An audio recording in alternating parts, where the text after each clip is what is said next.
kepada Engkau, kepada hamba-Mu Tuhan, supaya kami bisa memahami apapun yang disampaikan oleh hamba-Mu Tuhan. Tuhan, kami menyerahkan pelajaran ini ke dalam tangan-Mu, hanya di dalam nama Tuhan Yesus Kristus, mengucap syukur, haleluya, amin. Amin. Puji Tuhan, semuanya sehat ya. Sehat, Sehat, Pak. Pak. Tuhan, luar biasa ya. Ya, saya akan tetap stick pada, jadi kali ini saya tuh mengajarkan, mungkin masih ingat yang pertama minggu kemarin, itu yang pertama itu judulnya adalah mengapa saya mengikut Yesus Kristus, ya kan ya. Kemudian bagaimana saya bisa menjadi muridnya. Terus bagaimana kalau saya bisa menjadi hambanya, dan mungkin nggak seterusnya itu ya, diakui sebagai anak dan seterusnya. Itu suatu pertanyaan yang ada dalam kehidupan saya waktu saya mulai bertobat. Tapi kemudian saya mempelajari ini semua, saya pikir ini sesuatu yang baik karena apa yang saya alami. Jadi ini semua berdasarkan apa yang saya alami, saya saksikan aja bagaimana saya yang terus terang aja sebelumnya adalah dari keluarga yang bukan Kristen, kemudian saya masuk ke dalam sekitar umur 17 gitu ya, saya mulai belajar, tapi umur 23 saya sampai dibaptis ya, tapi itu semuanya saya belajar agamanya, jadi nggak terpikir saya untuk menjadi pendeta seperti sekarang ini apalagi. Kemudian setelah itu tahun 86 karena suatu peristiwa yang cukup berat buat kehidupan saya, akhirnya saya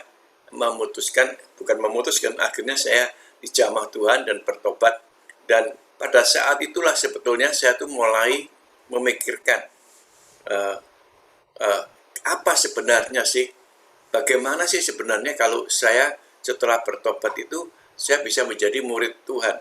Karena prinsipnya kan begitu ya, Tuhan mengutus, pergilah jadikan semua bangsa muridku. Jadi saya pikir ini harus jadi murid Tuhan kalau mau tahu sebenarnya. Nah dari situlah kemudian saya mulai mempelajari bagaimana saya bisa jadi murid Tuhan. Ya. Dari situ kemudian saya mempelajarinya. Saya pikir-pikir, saya bilang kalau mau jadi murid Tuhan itu harus belajar langsung dari Tuhannya sendiri, gitu kan ya. Dari mana? Nah, gimana dia cara mengajarnya? Kan kita belajar untuk sesuatu dari guru yang kita inginin. Misalnya kita belajar matematika, tentunya dari guru matematika gitu kan ya. Dan saya belajar kalau mau jadi murid, ya mesti belajar dari gurunya, yaitu gimana. Kemudian saya mulai mempelajari dan saya ngambil kesimpulan bahwa yang terbanyak yang diajarkan oleh Tuhan Yesus sendiri, yang terbanyak di dalam kitab, tentunya di dalam kitab Injil ya, tentunya ternyata setelah pelajari, yang terbanyak itu adalah di kitab Matius ternyata. Matius itu, terutama Matius 5, 6, 7, itu isinya apa yang diajarkan oleh Tuhan Yesus. Jadi pelajaran-pelajaran yang penting sekali yang Tuhan ajarkan itu sebetulnya di Matius 5, 6, 7. Tentunya tidak terlepas dari kitab-kitab yang lainnya seperti misalnya Markus, Lukas, dan juga Yohanes. Tapi masing-masing punya ciri khas sendiri. Seperti contohnya Yohanes. Bagaimana kita bisa nempel, bahkan bisa jadi seseorang yang nempel sekali dengan Tuhan Yesus gitu ya. Adalah murid yang paling dikasih oleh Tuhan Yesus. Jadi Yohanes seperti itulah ceritanya gitu ya. Seperti itulah yang dia ungkapkan. Lukas sebaliknya. Lukas ini seorang ilmuwan atau katanya dokter lah kalau sekarang gitu ya. Dan Lukas ini kemudian mempelajari dari kitab, justru dari kitab Markus sebetulnya. Kemudian dia disuruh oleh Matius sebetulnya untuk lebih menulis dengan baik, dengan luar biasa. Jadi Lukas ini mempelajari dari segi logika dan logika. Jadi begitu banyak sekali yang dia pelajari, bagaimana kok bisa begini, bagaimana kok bisa begitu. Itu semuanya ada di kitab Lukas. Dan kitab Markus sebenarnya, Markus inilah yang awal kita tahu Matius juga mengambil dari mungkin 70-80% itu mengambil dari tulisan-tulisan Markus. Mungkin kemungkinan besar justru Markus ini yang diperintahkan oleh Matius sebenarnya. Kamu tulis, karena Matius sendiri tidak banyak menulis, kamu tulis detail ya, gimana caranya supaya saya nanti akan mempelajarinya gitu ya. Jadi Markus ini sebetulnya bukan murid langsung, tapi dia mempelajari setelah Matius menceritakan semua itu. Jadi intinya sebenarnya pelajaran yang ditulis oleh Matius adalah setelah dia menulis semua ini, dia kemudian menulis kitabnya. Kita tahu kitab Matius mulai dari terutama dari 5, 6, 7 itu isinya tuh Matius 5 itu isinya betul-betul banyak sekali tentang pelajaran-pelajaran apa yang disampaikan oleh Tuhan Yesus sendiri. Ya. Dari situlah kemudian saya mengambil kesimpulan, kalau gitu saya harus belajar dari kitab Matius. Jadi saya harus betul-betul mempelajari kitab Matius. Dan ternyata memang luar biasa kitab Matius ini. Ya. Karena mengapa saya bisa mengikuti Yesus Kristus setelah kita membaca kitab Matius? Saya bisa membedakan antara visi dan ambisi. Kenapa? Kalau memang ambisi, karena saya kepingin jadi murid untuk misalnya aja, supaya saya diberkati, supaya saya nanti jadi sesuatu yang luar biasa, jadi pendeta apalagi gitu ya. Itu ambisi masih dalam bentuk ambisi. Saya nggak akan bisa mengerti sebetulnya. Tapi Matius mengajarkan tentang visi. Jadi di situ saya bisa membedakan ini visi atau ambisi. Jadi saya mulai belajar yang pertama dari kitab Matius ini adalah tentang visi dan ambisi. Selanjutnya ketika saya dan gimana ya kalau betul-betul kita menjadi muridnya gimana? Nah, saya belajar dari kitab Matius ini tentang proses pembentukan karakter sebetulnya. Itu semuanya Matius yang menulis dan luar biasa sekali pembentukan karakter ini kalau kita baca perlahan-lahan ada sebetulnya di kitab Matius. Ya, cuman saya ngambil singkatnya saja yaitu kitab Matius 1 sampai dengan 7. Kemudian kalau cukup nggak sampai menjadi murid? Ternyata Tuhan mengatakan bisa menjadi hamba. Karena kalau nggak bisa diutus gitu kan ya. Maka diutuslah kita menjadi hambanya gitu ya. Dan kalau menjadi hamba itu gimana? Untuk menjadi hamba ternyata kalau kita belajar dari kitab Matius itu perlu sekali integritas kita. Yang ditentukan adalah integritas kita. Jadi saya belajar integritas itu dari situ juga. Dan yang terakhir, gimana kalau kita bisa seperti Tuhan Yesus mengatakan sendiri, kamu akan jadi yang dia yang sulung, ya kita jadi adik-adiknya lah, kasarnya begitulah.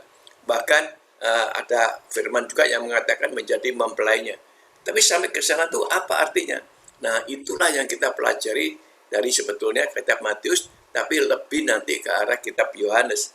Bagaimana kita bisa nempel, Yohanes mengatakan seperti nempel kepada pokok anggur yang benar.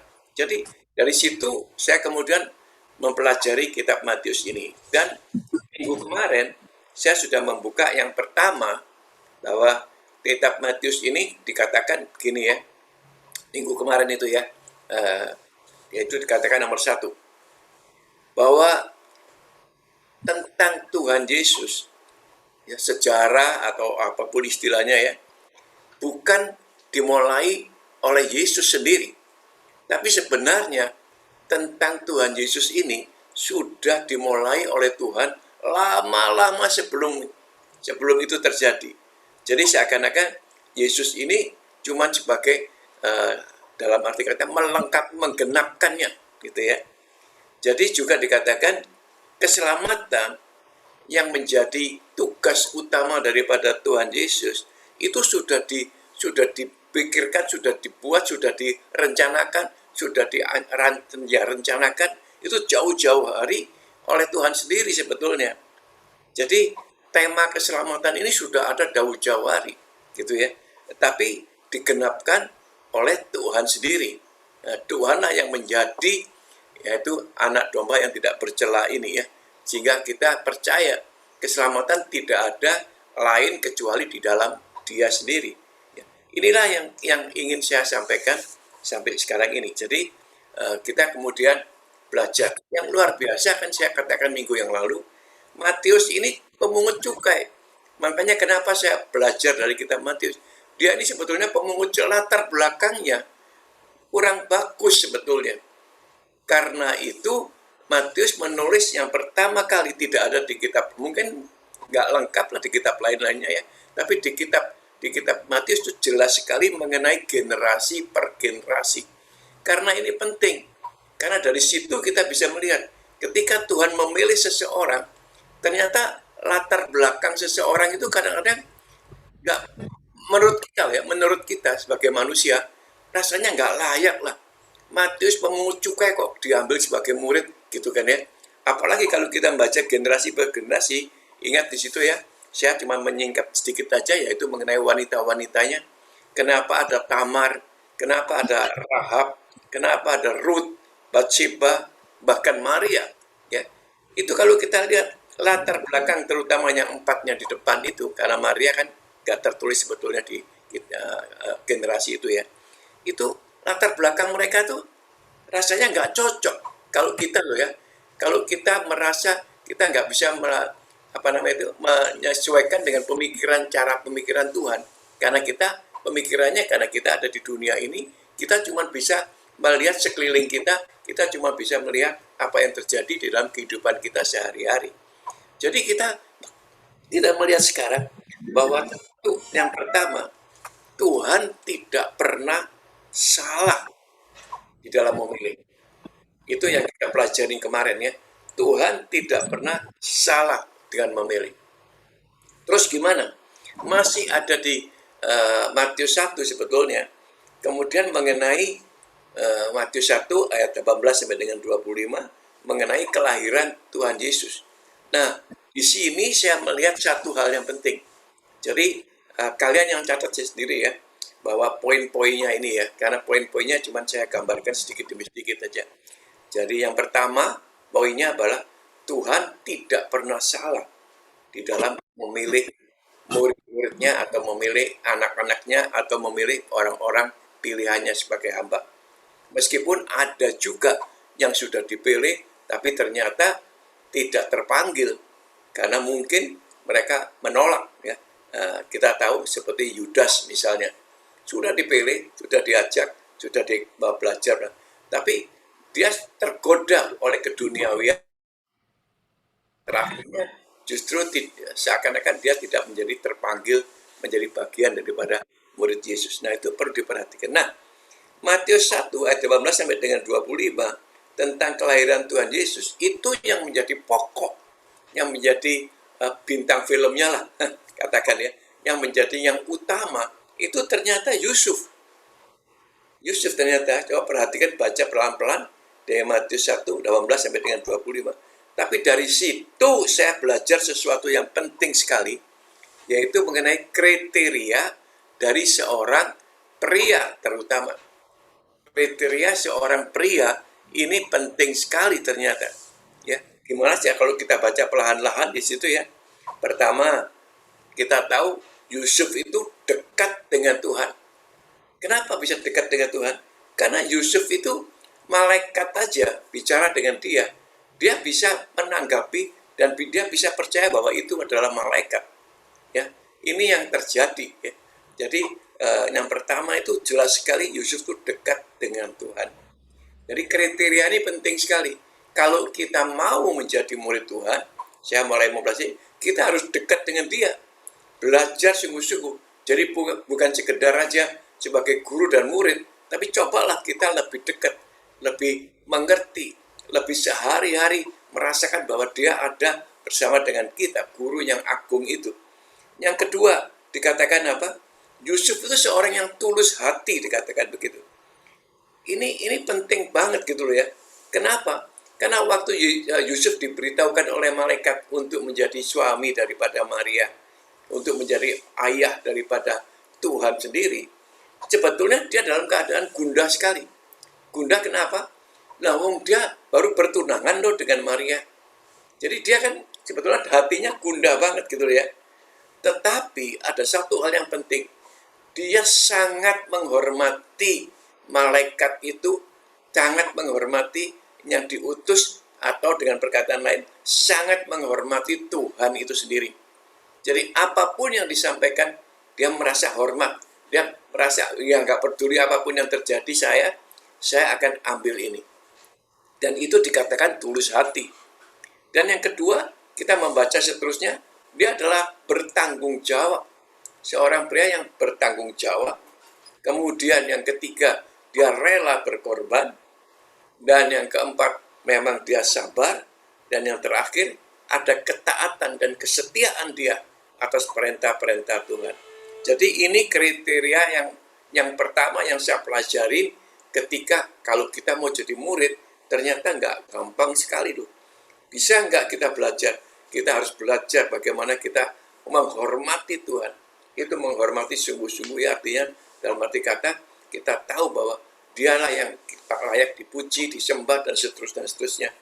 Kemudian kita menjadi tulus hati kita. Nggak peduli hati kita merasa, nggak layak lah gua nih. Atau mungkin hati kita, gua kan nggak ngerti begitu-begituan. Dalam perkataan anektik, ya kita bodoh kan, gitu loh. Ya. Tapi terus dikatakan kita bisa bertanggung jawab. Jadi semua ini adalah kriteria yang saya pelajari. Ini yang pertama. Karena itu kalau ditanyakan apa judul daripada pelajaran saya, judulnya sederhana. Sebetulnya bagaimana kita bisa menjadi murid Tuhan. Itu yang judulnya. Jadi seluruhnya. Jadi setiap minggu judul utamanya cuma itu. Bagaimana kita bisa menjadi murid Tuhan. Dilanjutkan dengan tentunya lebih dekat lagi menjadi hambanya. Bahkan kalau kita percaya dan kita sungguh-sungguh, kita boleh menjadi keluarganya, anaknya atau apapun juga, mempelainya, istilahnya apapun juga. Ya, tapi ini yang saya ingin sampaikan bersama-sama dalam pelajaran ini. Dan untuk itu pelajaran ini didasarkan atas kitab Matius. Ya, kitab Matius. Jadi kita bagaimana kita menjadi murid Tuhan, ini temanya khususnya, ya. Jadi kita ini tadi yang saya sudah sebutkan, ya. Nah, sekarang kita mulai dengan Matius 2. Ya, Matius 2, ya. Tadi kan baru Matius 1. Hari ini kita belajar dari Matius 2. Nah, kalau kita belajar tentang Matius 2, itu diawali dengan kedatangan orang-orang, dikatakan orang Majus, ya. Orang Majus, siapa sih orang Majus ini sebenarnya? Mereka adalah orang-orang yang berpengetahuan khusus, paling tidak perbintangan, astrologi, ya, itu. Dan yang kedua, mereka semuanya adalah orang yang punya kedudukan. Mungkin raja-raja kecil, mungkin juga, saya nggak tahu, pengusaha besar, apapun juga, tapi mereka punya kedudukan. Dari mana saya bisa tahu? Bayangkan aja, untuk melakukan perjalanan dari tempat dia di timur itu sampai ke Bethlehem, itu jauhnya saya nggak tahu berapa ratus kilometer, bahkan mungkin ada ribuan kilometer atau 1000 kilometer aja mungkin ada. Karena saya belum mengukurnya, ya, dari peta, ya. Tapi menurut saya itu perjalanan yang jauh. Dan ingat, waktu itu cuma bisa melakukan perjalanan dengan onta. Jadi membutuhkan waktu berhari-hari. Dan sebagai orang yang punya kedudukan, tentu mereka membawa juga pengawal-pengawalnya dan lain-lain. Tentu juga mereka membawa persediaan makanan. Tentu juga mereka membawa segala kebutuhan-kebutuhan perjalanan yang cukup jauh. Dari mana saya juga mengatakan bahwa mereka itu adalah orang-orang yang terkenal atau orang-orang yang cukup dihormati, karena mereka bisa menghadap Herodes. Nggak mudah untuk menghadap Herodes, ya kan? Apalagi kalau ketika Herodes dengar, ada orang-orang ini yang mau datang, ini orang-orang hebat ini, langsung diterima sama dia. Ya. Dan ya, disitulah kita melihat mereka ini adalah seorang astrologi yang terkemuka, tapi juga mereka ini punya penglihatan. Nah, ini yang luar biasa. Kenapa? Dari bintang saja mereka bisa tahu ini pertandaan yang khusus ini. Jadi pasti mereka itu diberikan sesuatu impartasi atau apapun juga istilahnya, sehingga mereka bisa tahu ini bintang ini khusus ini. Ya kan, ini ada banyak bintang kalau kita tahu, tapi ini bintang ini khusus. Kenapa? Karena dari bintang inilah dia tahu bahwa dia harus berjalan untuk menjumpai raja di atas segala raja. Perhatikan ini. Dari bintang ini mereka bisa menafsirkan, bisa tahu bahwa dia akan dituntun untuk berjumpa dengan raja di atas segala raja. Ya, jadi ingin sampaikan di sini ya, bahwa mereka itu akan datang ke tempat yang luar biasa. Tapi coba pikir aja, mereka tentu nggak mimpi bahwa yang dijumpai itu nantinya ternyata cuman bayi yang di dalam palungan. Bayi yang di dalam palungan. Tapi yang luar biasa, mereka tahu persis itulah yang harus dia jumpa. Itu yang akan menjadi raja di atas segala raja bagi manusia. Dan nah, di sini kita tahu mereka adalah orang-orang yang cukup berharga, cukup kaya lah istilahnya.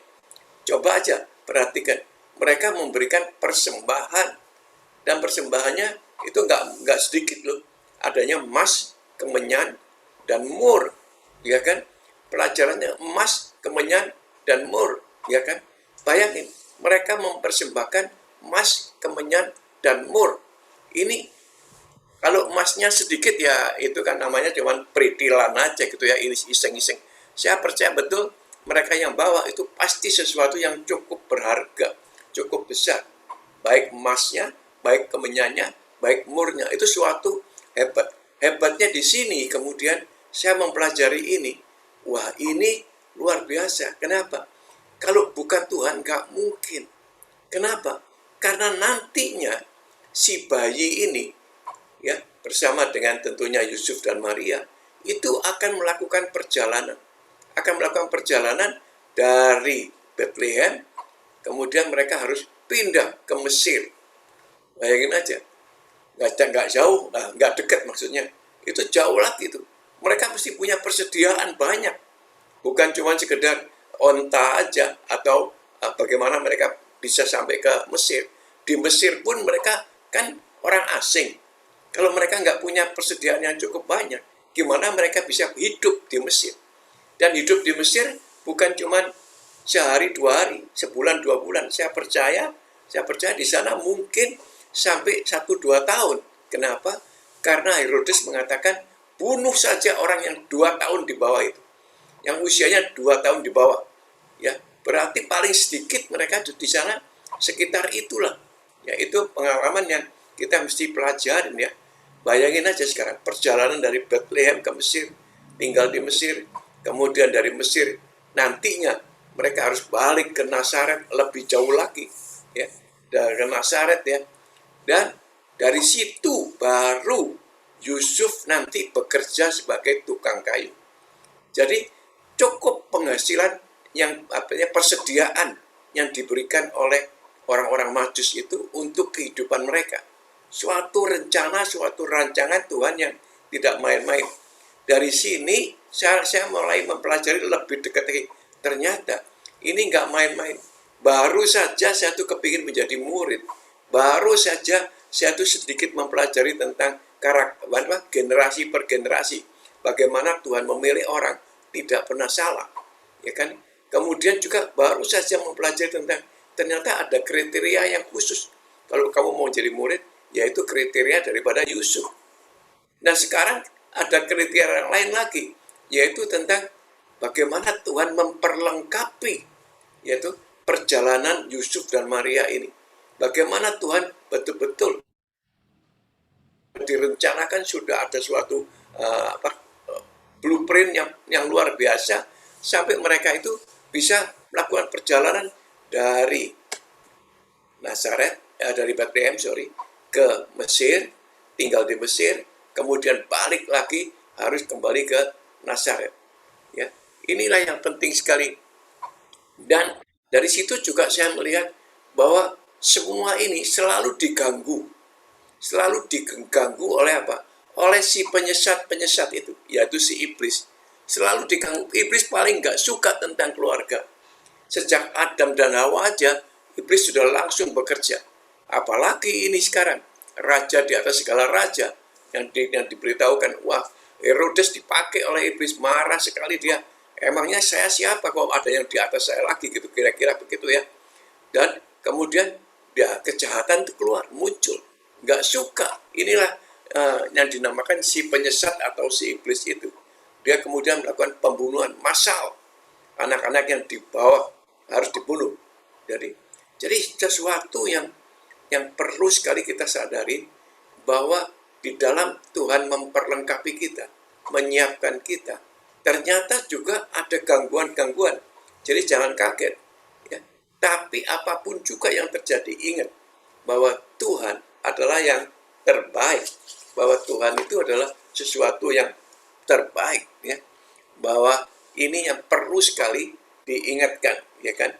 Dan mereka mempersembahkan apa dan lain-lain.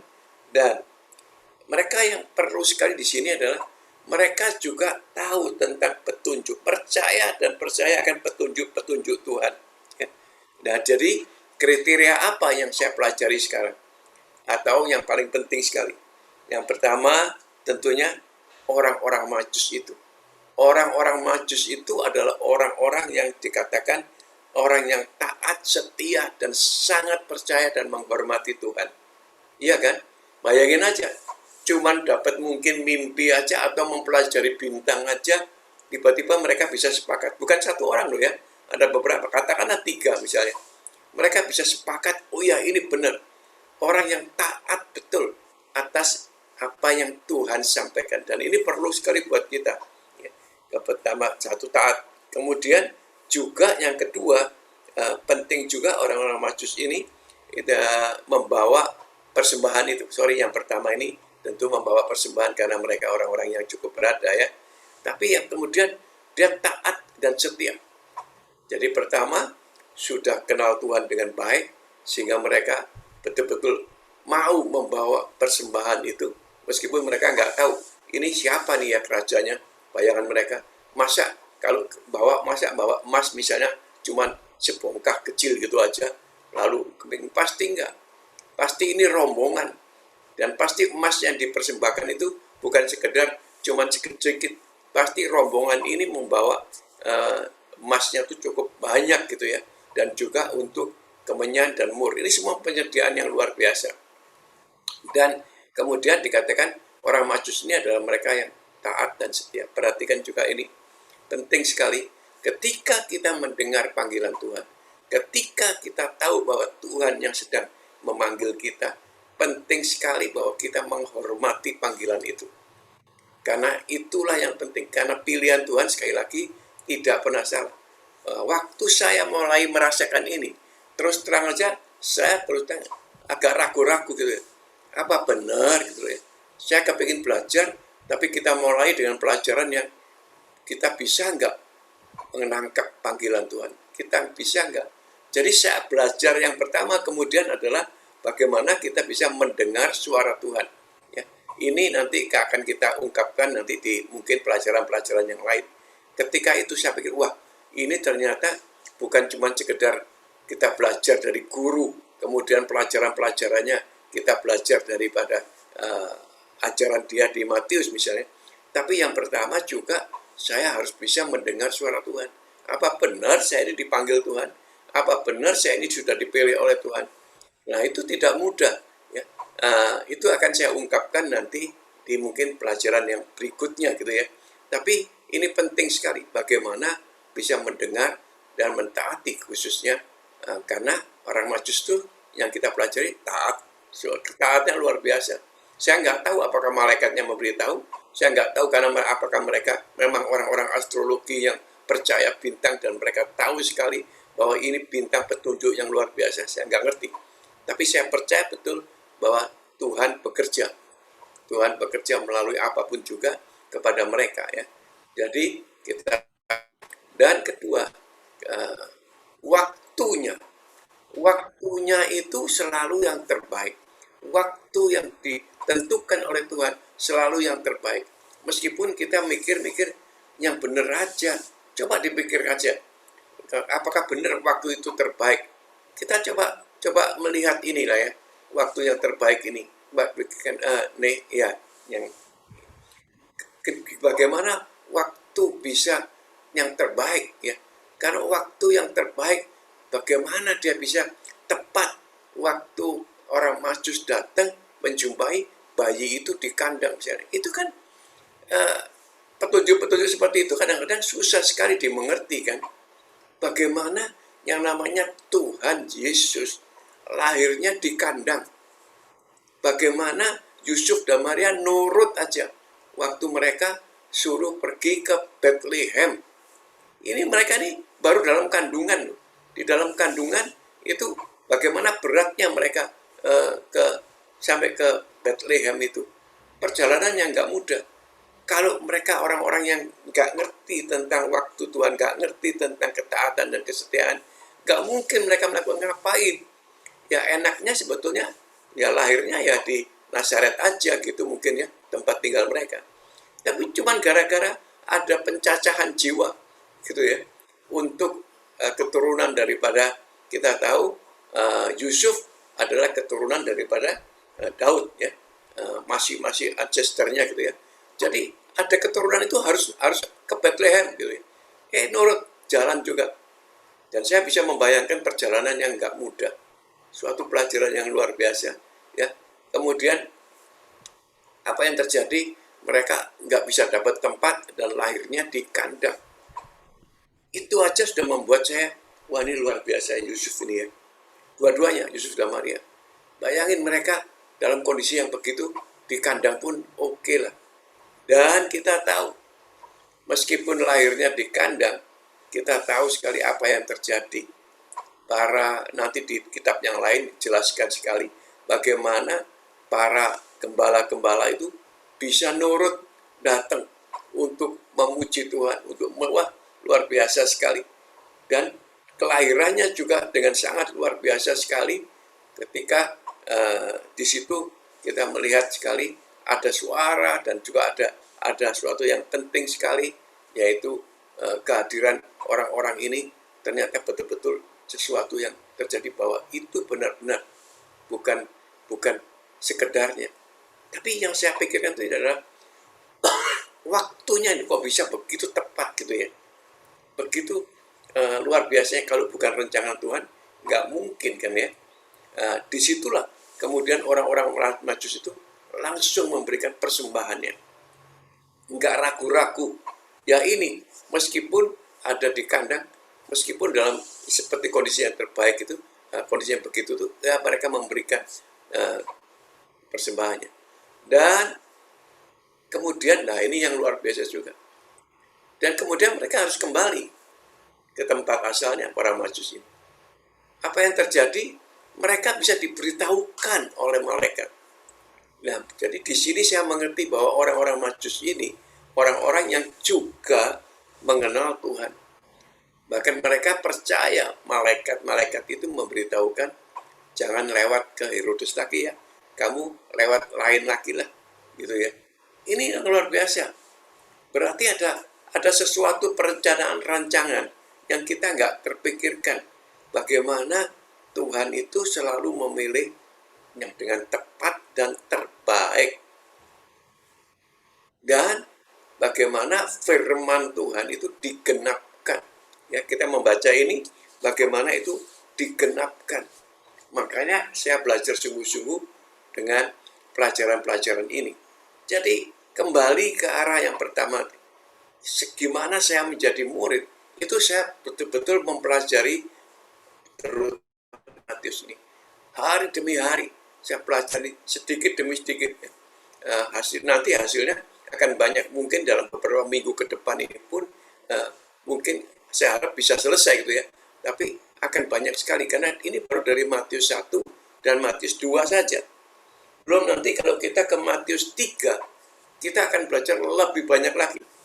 Dan luar biasa sekali pelajaran-pelajaran itu membuat kita lebih mengerti tentang rencana dan rancangan Tuhan.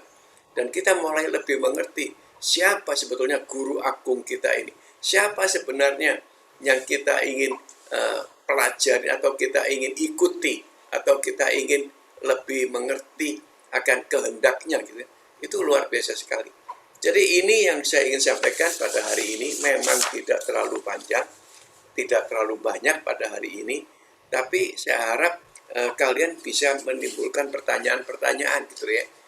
karena itu buat saya adalah masukan-masukan yang terbaik buat saya, pertanyaan-pertanyaan itu ya. Karena selanjutnya ini kita harus mempelajari Matius 3, gitu, habis ini ya, Matius 3. Dan Matius 3 ini itu banyak sekali nanti akan kita pelajari, karena Matius 3 ini kemudian nggak bisa berdiri sendiri. Karena kita harus kembali ke Lukas misalnya.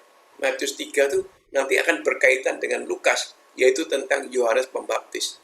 Ya, dari mana sekarang kalau kita melihat bagaimana waktu Maria itu hamil dan dia berkunjung ke Elizabeth, saudaranya, anaknya, dan bagaimana yang namanya kandungan itu bisa di Elizabeth ya, bisa bergerak gitu misalnya, bisa memberikan tanda-tanda sampai Elizabeth mengatakan, waduh, bagaimana aku ini siapa ya, kok bisa dikunjungi oleh ibu dari Tuhanku, bayangin aja, dari junjunganku. Luar biasa sekali. Bagaimana sesuatu yang diimpartasikan, dia tahu betul siapa yang ada di dalam kandungan Maria. Bagaimana yang namanya Yohanes Pembaptis, yang sebenarnya itu sesuatu yang luar biasa. Minggu depan kita akan belajar ini. Ya. Tapi saya singgung sedikit gitu ya. Bagaimana Yohanes Pembaptis yang ada di dalam kandungan Elizabeth itu terjadi. Karena Elizabeth ini mandul. Tapi bagaimana kemudian diceritakan bahwa Elizabeth ini suaminya Zakaria, imam yang bertugas orang Lewi berarti imam itu kan ya. Dan Elizabeth ini juga bagaimana dia bisa demikian percayanya sampai pada waktu imam ini si Zakaria kemudian diberitahukan bahwa nanti istrimu akan mengandung meskipun mandul, meskipun usianya sudah nggak muda lagi. Di situ kemudian kita tahu Yohanes Pembaptis. Dan nanti kita belajar lagi. Apa sih sebenarnya, kenapa Yohanes Pembaptis ini begitu hebat? Cuman ada dua kelahiran yang diberitakan di dalam firman Tuhan, yang diberitakan dalam kitab Injil, yang betul-betul luar biasa, yaitu kelahiran daripada Yohanes Pembaptis dan tentunya kelahiran dari Tuhan Yesus sendiri. Ya. Kelahiran-kelahiran yang lain, saya kira agak susah kita mencarinya gitu ya, karena yang demikian hebatnya gitu ya. Dan di sini kita akan belajar. Ya, minggu depan kita akan belajar dari Matius 3. Dan Matius 3 ini, saya terus terang aja, akan panjang sekali, akan banyak sekali. Karena ini menyangkut hal yang penting yang saya pelajari, yaitu bagaimana koneksi demi koneksi terjadi. Siapa itu Yohanes Pembaptis misalnya? Siapa itu Elizabeth? Siapa itu misalnya Zakaria? Kemudian siapa itu sebetulnya Yusuf dan Maria ini? Apa yang terjadi sampai kita bisa lihat suatu rangkaian, suatu benang merah kemudian yang saya pelajari. Begitu detailnya Tuhan itu merencanakan sesuatu. Jadi percaya kemudian, saya lebih percaya lagi bahwa kalau Tuhan memilih itu detail sekali. Kalau Tuhan memilih itu sangat detail, artinya sangat detail. Tuhan tahu siapa kita. Meskipun nanti dikatakan kita sudah dipilih, tapi kemudian ya namanya manusia ini ada sebagian yang nggak terpanggil akhirnya. Nggak terpanggil sebagai murid dia, sebagai hambanya, atau sebagai apapun juga yang lebih dekat dengan dia namanya. Bisa melenceng gitu ya. Karena itu ingat waktu Musa memberikan kepada Yosua, kemudian Yosua mendapat pelajaran yang penting. Ya kan, asalkan kamu tidak menyimpang ke kiri ke kanan, kamu pasti berhasil. Itu pelajaran-pelajaran yang saya pelajari kemudian, oh, jadi untuk menjadi murid Tuhan, mengapa saya belajar ini? Saya harus belajar banyak sekali. Dan saya ambil dari kitab Matius. Dan moga-moga ini semua bisa menjadi bekal atau berkat buat kalian-kalian semua. Yang pertama, ingat, Tuhan memilih tidak pernah salah. Saya harapkan sekali ini akan menjadi suatu rema dalam kehidupan